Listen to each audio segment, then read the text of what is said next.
Chers auditeurs, bienvenue sur cette chronique géopolitique des chrétiens d'Orient. Aujourd'hui, destination Israël, Palestine, voire New York, puisque, vous le savez, lundi, donc, il devrait y avoir la reconnaissance d'un État palestinien par un certain nombre de pays, dont la France, et bien entendu, sur un sujet assez passionnel, il faut bien le dire, les réactions peuvent être assez variées. Certains imagineront que c'est un processus qui affaiblira les groupes islamistes, dont le Hamas. D'autres diront, notamment la partie israélienne, que reconnaître l'État palestinien en l'état aujourd'hui, sans la libération des otages, sans la fin de cette guerre, la reddition du Hamas, c'est non seulement prématuré, mais finalement encourager pratiquement les auteurs du 7 octobre 2023.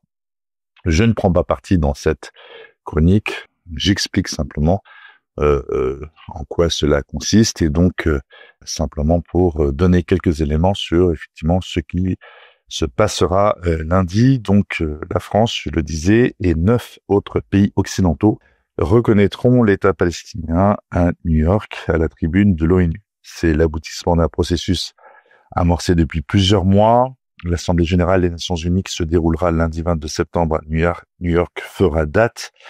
10 pays occidentaux, dont la France, je l'ai dit, vont reconnaître l'État palestinien en marge de ce rendez-vous très attendu lors d'une réunion co-organisée par la France et l'Arabie saoudite, a fait savoir l'Élysée.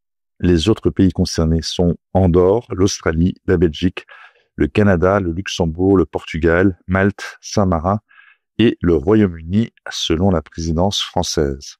Emmanuel Macron prononcera un discours par lequel il formalisera cette reconnaissance lundi vers 15h, heure de la côte est américaine, 21h à Paris, lors de cette conférence qu'il co-présidera avec le prince héritier d'Arabie Saoudite, Mohammed Ben Salman. Aux dernières nouvelles que nous avons, qui interviendra en visioconférence, a précisé l'Élysée. Face à l'extrême urgence de la situation à Gaza et dans le reste des territoires palestiniens, je cite Emmanuel Macron, « J'ai redit au président palestinien mon intention de reconnaître l'État de Palestine lundi à New York », a-t-il donc déclaré. Cette reconnaissance s'inscrit dans un plan de paix complet pour la région visant à répondre aux aspirations à la sécurité et à la paix des Israéliens comme des Palestiniens. Fin de citation. Israël, de son côté, je l'ai également dit tout à l'heure, ne cesse de protester contre ces reconnaissances, affirmant qu'il n'y aura pas d'État palestinien et que cela récompense le Hamas, le mouvement islamiste palestinien responsable des attentats sans précédent perpétrés le 7 octobre 2023 sur le sol israélien. Les responsables de l'État hébreu ont ouvertement menacé ces dernières semaines la France de représailles diplomatiques, mais aussi d'annexer la Cisjordanie, occupée depuis 1967 et où Israël ne cesse d'accroître ses colonies. Voilà, alors c'est pas directement lié aux chrétiens d'Orient, même s'il y a des chrétiens d'Orient en Palestine, y compris à Gaza. D'ailleurs, enfin, ils sont très peu nombreux, mais ils ne veulent pas quitter cette bande de terre aujourd'hui sous attaque, et on verra bien ce que cela donnera.